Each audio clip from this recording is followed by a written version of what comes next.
அனைவருக்கும் வணக்கம். நான் உங்கள் 5ஆம் தலைமுறை ஜோதிடர் ராம்குமார் ராஜேந்திரன். நம்ம இன்னைக்கு பார்க்க போகிற தலைப்பு, மேஷ ராசி அன்பர்களுக்கு உங்களுடைய ராசிக்கு 12ஆம் இடத்தில், அதாவது மீன ராசியில் நடைபெறவிருக்கும் சனி வக்ர நிலை. இந்த நிகழ்வு சுமார் 138 நாட்களுக்கு நடைபெறவிருக்குங்க.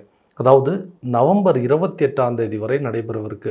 ஸோ இந்த நிகழ்வு சுமார் 30 வருடங்களுக்கு பிறகு நடைபெறக்கூடிய ஒரு யோகம். இந்த யோகத்தை தான் தனராஜ யோகம் அப்படின்னு அழைக்கப்படுதுங்க.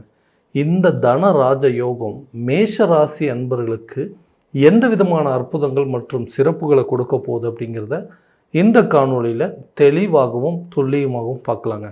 நம்ம சேனலை ஃபஸ்ட் டைம் பார்க்குறவங்கன்னா அதை சப்ஸ்கிரைப் பண்ணிக்கோங்க. பெல் பட்டனை கிளிக் பண்ணி ஆல் அப்படிங்கிற ஆப்ஷன் கொடுத்துக்கோங்க. இந்த சனி பகவானுடைய வக்ர நிலை, அதாவது ஆல்ரெடி மேஷ ராசி அன்பர்களுக்கு விரயச்சனியானது தொடங்கிருச்சுங்க. ஸோ இந்த காலகட்டங்களில் இந்த சனி பகவானுடைய வக்ர நிலை பின்னோக்கி நகரக்கூடிய ஒரு நிகழ்வு. இந்த நிகழ்வு காலகட்டங்களில் நமக்கு தனம் சம்பந்தப்பட்ட ஒரு ராஜயோகத்தை உருவாக்கக்கூடிய நிகழ்வு. இந்த காலகட்டங்களில் இந்த மேஷ ராசி அன்பர்களுக்கு எந்த விதமான பலன்கள் கொடுக்க போகுதுன்னு பார்க்கலாங்க. ஸோ மேஷ ராசி அப்படின்னாவே செவ்வாய் பகவானுடைய ஆதிக்கத்தில் இருக்கக்கூடியவங்க, காலபுருஷ தத்துவத்தின்படி முதல் ராசி அப்படின்னு சொல்லலாம். இந்த ராசிக்காரர்கள் அப்படின்னாவே ஒருவருக்கு செவ்வாய் பகவான் ஆதிக்கத்தில் இருந்தார் அப்படின்னாவே எல்லா விஷயத்தையும் தைரியத்தோடும் துணிச்சலோடும் செய்து முடிக்கக்கூடிய நபர்கள், கம்பீரமான நபர்கள் அப்படின்னு சொல்லலாங்க. எந்த ஒரு விஷயத்தையுமே துணிச்சலாக இறங்கி அதை எப்படியாவது செஞ்சு முடிக்கணும், நம்மளுடைய இலக்குகளை அடையணும் அப்படின்னு சொல்லி அதுக்காக நிறைய போராட்டங்களை சந்திக்கக்கூடிய நபர்களும் இந்த மேஷராசிக்காரர்கள் தான். செவ்வாய் அப்படின்னு சொன்னாவே இந்த நவ கிரகங்களின் தளபதி என்று அழைக்கக்கூடியவர். ஸோ இந்த காலகட்டங்களில் இந்த சனி பகவானுடைய வக்ர காலகட்டங்கள் சுமார் 138 நாட்கள் நடைபெறவிருக்கு. இதுவரைக்கும் நீங்கள் சந்தித்த தனம் சம்மந்தப்பட்ட தடைகள் அப்படிங்கிறது உங்களை விட்டு விலக போகுதுங்க. பணம் சம்மந்தப்பட்ட பிரச்சனை கடந்த சில காலகட்டங்களாக பார்த்திங்கன்னா நிறைய நெருக்கடிகள் அப்படிங்கிறத சந்திச்சிட்டிங்க. எந்த இடத்துலையுமே ஈஸியாக பெறக்கூடிய ஒரு பணத்தை கூட ரொம்ப கஷ்டப்பட்டு சிரமப்பட்டு அந்த பணம் உங்கள் கைக்கு வந்து சேரக்கூடிய நிலை அப்படிங்கிறது இருக்குது. யாருக்கிட்டையுமே உதவி எதிர்பார்க்கக்கூடாது, யாருக்கிட்டையுமே கை ஏந்தக்கூடாது அப்படின்னு இருக்கக்கூடிய ஒரு ராசிக்காரர் கடந்த சில காலகட்டங்களில் மற்றவங்கக்கிட்ட கடன் வாங்கக்கூடிய நிலை அப்படிங்கிறது வந்துடுச்சு. யாருக்கிட்டையுமே உதவி கேட்காம நம்மளுடைய நிலையை நிலை நிறுத்தணும் அப்படின்னு நினைக்கக்கூடிய நபர்கள் கொஞ்ச நாளாகவே நம்மளுடைய இந்த பணம் சம்மந்தப்பட்ட சில பிரச்சனைகளால் மற்றவங்கக்கிட்ட கடன் வாங்கக்கூடிய நிலை, தேவையில்லாத நபர்களுடைய பேச்சுக்கள் அப்படிங்கிறது கேட்கக்கூடிய நிலை, பணம் அப்படிங்கிற ஒரு விஷயம் மட்டும் இன்றைக்கி எனக்கு பிரச்சனை இல்லாமல் இருந்திருந்ததுன்னா நான் இருக்கக்கூடிய சூழலை அப்படிங்கிறது வேறங்க. மற்றவங்கக்கிட்ட உதவி அப்படிங்கிறது எதிர்பார்க்கவே மாட்டேன். எல்லாருக்கும் உதவி செஞ்சு தான் பழக்கமே தவிர யாருக்கிட்டையும் உதவி எதிர்பார்த்ததில்லை. கூட இருந்தே நிறைய துரோகங்கள் அப்படிங்கிறது சந்திச்சிட்டேன். எல்லாருமே எனக்கு கெடுதலை மட்டும்தான் செஞ்சாங்க. நான் யாருக்கும் எல்லளவும் துரோகம் செஞ்சதில்லை. ஆனால் எனக்கு மட்டும் ஏன் இந்த மாதிரி கெடுதல்கள் மட்டும் நடக்குது, யாரை நம்பணும்னோ அவங்களே என்ன முதுகில் குத்தக்கூடிய நிலை அப்படிங்கிறது ஏற்பட்டுச்சுங்க. எல்லாத்தையும் நம்பி சில காரியங்கள் செஞ்சு கொடுத்தேன். இன்றைக்கி எனக்கு உதவின்னு கேட்கும்போது எனக்கு செய்கிறதுக்கு யோசிக்கிறாங்க. இந்த காலகட்டங்கள்லேருந்து நான் வெளியே வரணுங்க. மறுபடியும் நான் பழைய நிலைக்கு திரும்பணும். மற்றவங்க எங்கிட்ட உதவி கேட்கக்கூடிய நிலைக்கு என்னுடைய வாழ்வாதாரத்தை மாற்றிக்கணும் அப்படின்னு சொல்லி நிறைய போராடுறேன். எந்த விஷயத்தில் எது எடுத்தாலும் எனக்கு தேவையில்லாத விரயங்களும் நஷ்டங்களும் ஆகிட்டுருக்குங்க. வர வேண்டிய தொகை கரெக்டான நேரத்தில் சேர்றதில்ல. நான் கொடுக்குறேன்னு கமிட் பண்ண இடத்துல என்னால் சரியான விதத்தில் அந்த பணத்தை திரும்ப கொடுக்க முடியல.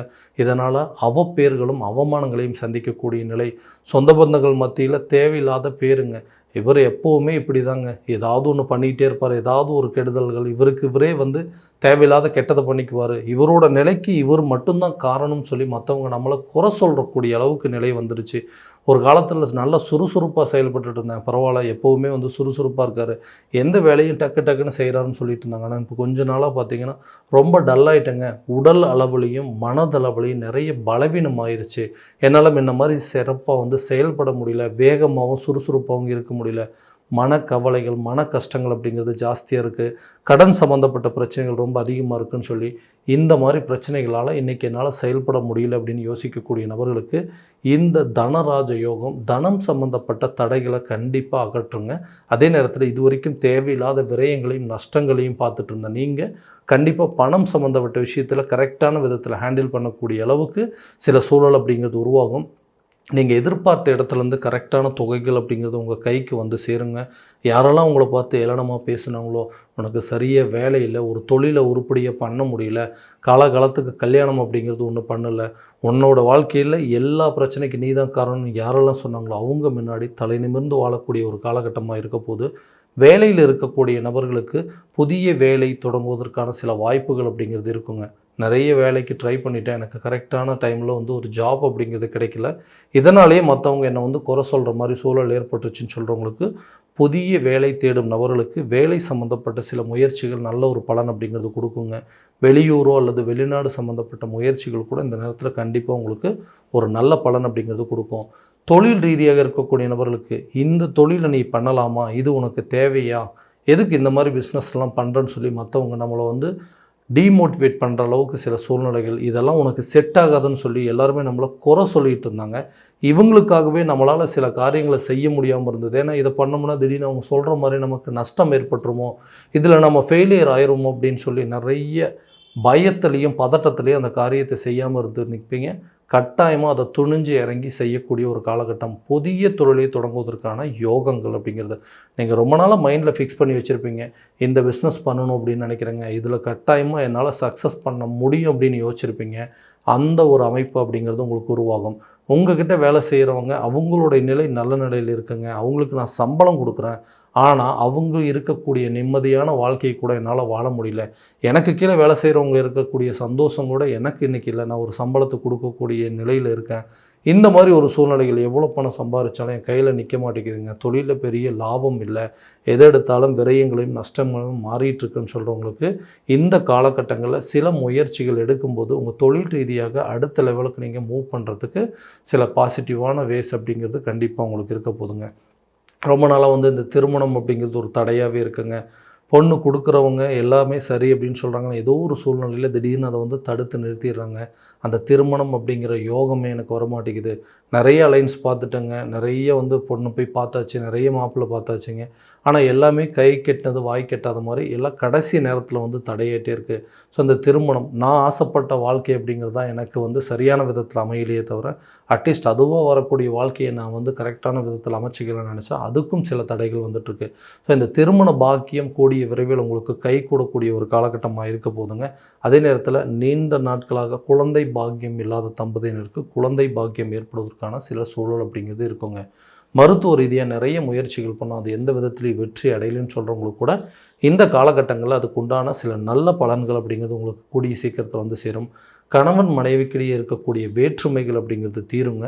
நீண்ட நாட்களாக இருக்கக்கூடிய சண்டை சச்சரவுகள் அப்படிங்கிறது விலகி ஒருத்தருக்கு ஒருத்தர் நல்ல அந்யோன்யம் இருக்கக்கூடிய சூழல் அப்படிங்கிறது வரும். எதுக்காகன்னு தெரியலைங்க, நாங்கள் எங்களோட லைஃப் நல்லபடியாக தான் போயிட்டுருக்குது, தேவையில்லாத நபர்களுடைய பேச்சுக்கள் தேவையில்லாத விஷயங்களை கேட்கறதுனால தான் எங்களுக்குள்ளே நிறைய மிஸ் அண்டர்ஸ்டாண்டிங் அப்படிங்கிறது வந்துட்டுருக்கு.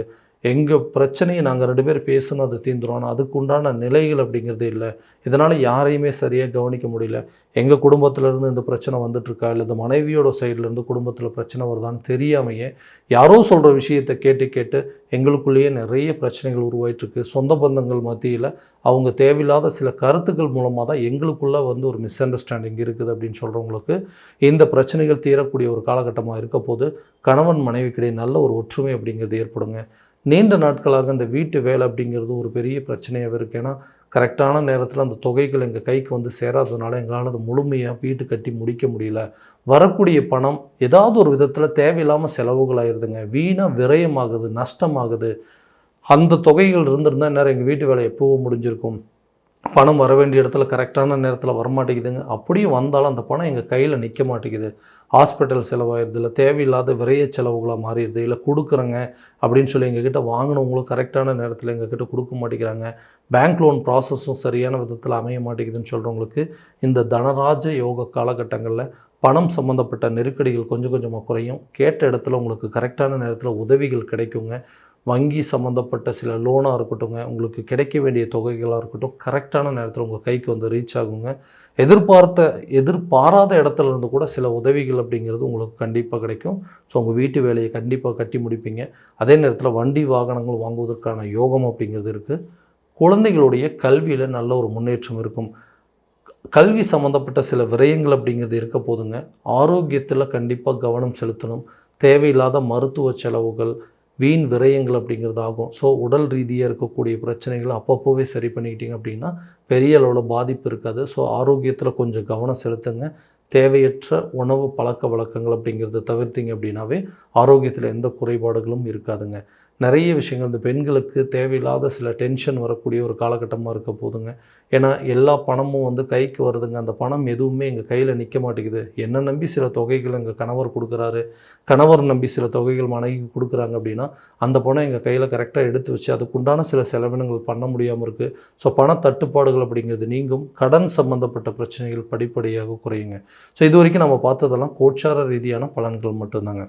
இந்த பலன்கள் அனைத்தும் உங்களுக்கு நடக்கும் அப்படின்னா உங்களுடைய சுய ஜாதகத்தை முழுமையாக தெரிஞ்சுக்கிட்டு அதற்குண்டானபடி சில முயற்சிகள் எடுக்கும்போது வாழ்க்கையில் எல்லா விதமான வெற்றி பலன்கள் அப்படிங்கிறது கண்டிப்பாக உங்களுக்கு கிடைக்குங்க. உங்களோட ஜாதகத்தில் இருக்கக்கூடிய கிரகநிலைகள், திசாபுத்திகள் என்ன அப்படிங்கிறத தெரிஞ்சுக்கிட்டு அதுபடி ட்ரை பண்ணிங்கன்னா கண்டிப்பாக இன்னும் ஒரு நல்ல பலன் அப்படிங்கிறது கிடைக்குங்க. ஸோ உங்களுடைய ஜாதகத்தை எங்கிட்ட பார்க்கணும் அப்படின்னு விருப்பப்பட்டீங்கன்னா கீழே தெரிகிற நம்பருக்கு காண்டாக்ட் பண்ணி அப்பாயின்மெண்ட் ஃபிக்ஸ் பண்ணிக்கோங்க. அப்படி இல்லையா உங்களுடைய ஜாதகத்தை வாட்ஸ்அப் மூலமாக அனுப்பிச்சி வச்சிங்க அப்படின்னா தெளிவான முறையில் கணிச்சு துல்லியமான பலன்கள் அப்படிங்கிறது உங்களுக்கு தெரியப்படுத்தப்படுங்க. மீண்டும் அடுத்த காணொளியில் உங்களை சந்திக்கும் வரை உங்களிடமிருந்து விடைபெறுவது உங்கள் ராம்குமார் ராஜேந்திரன். நன்றி.